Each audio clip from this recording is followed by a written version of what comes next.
आधे से ज़्यादा टाइम निकल चुका है। 5 मंथ्स में बोर्ड्स हैं एंड अभी तक इन सारी किताबों को उठा के भी नहीं देखा है और एक भी चैप्टर कंप्लीट नहीं हुआ है। आखिर क्यों नहीं हो रही है पढ़ाई? आज हम बात करेंगे रोड मैप फ्रॉम सितंबर। तो फिर इन सारी बुक्स को कंप्लीट करने के लिए आपको सबसे पहले इम्पॉर्टेंट चैप्टर्स पे ध्यान देना होगा और वो मैं इस वीडियो में बताऊंगी। तो फिर आप इस तरीके से 90 प्लस स्कोर कर पाएंगे बोर्ड्स में।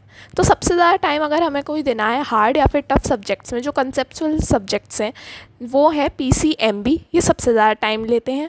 एंड सिलेबस कंप्लीशन अगर हम बात करें, अगर आपका अभी तक कैसे भी 50% सिलेबस भी हो गया है तो आप अक्टूबर एंड तक फिनिश कर सकते हो।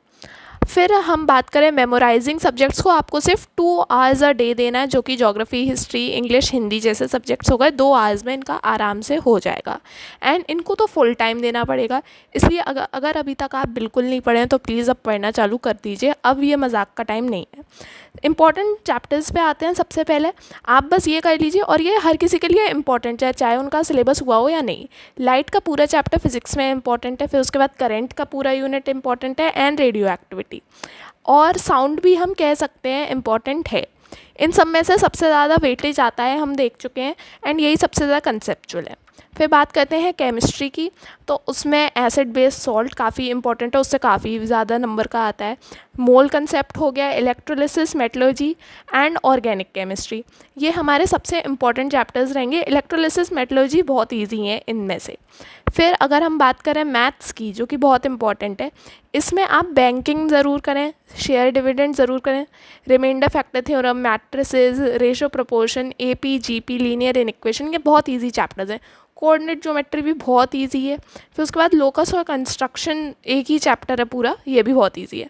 मेंसुरेशन इजी है लेकिन टफ पड़ जाता है कभी कभार। फिर हाइट एंड डिस्टेंस और स्टैटिस्टिक्स एंड प्रोबेबिलिटी बहुत इजी हैं। फिर अगर हम बात करें बायो की, ये मैं वो चैप्टर्स बता रही हूँ जो इम्पॉर्टेंट हैं, जिनका ज़्यादा वेटेज रहेगा, इन पे आपको ज़्यादा ध्यान देना है। तो वो ये सारे हैं: circulatory system, nervous system, reproductive system, pollution और एब्जॉर्प्शन बाय रूट, ट्रांसपिरेशन और फोटोसिंथेसिस।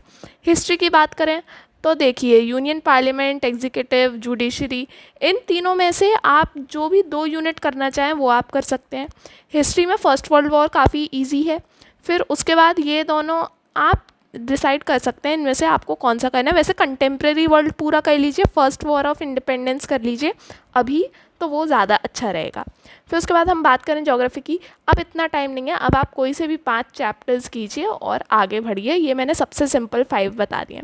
फिर इंग्लिश की बात करें तो फिर इंग्लिश में ये चैप्टर्स काफ़ी सही हैं। ये मैंने इस हिसाब से बताया क्योंकि पिछले साल ये नहीं आए थे, पिछले साल ये आए थे तो इस साल ये नहीं आएंगे। Haunted houses, when gates fall, power of music and poetry में, जैसे कि आप देख सकते हैं।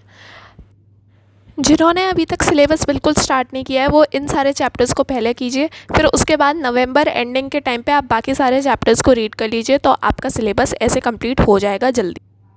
PYQs की बात करें तो फिर जिन्होंने सिलेबस अभी तक कर लिया है थोड़ा बहुत भी, वो अक्टूबर के बाद लगाएंगे, एंड जिन्होंने अभी तक नहीं किया है वो साथ के साथ 10 ईयर PYQs लगाते रहेंगे चैप्टर वाइज करके। So this was it. अब बस पढ़ना चालू कर दीजिए और कोई मोटिवेशन की ज़रूरत नहीं है, बस यही मोटिवेशन।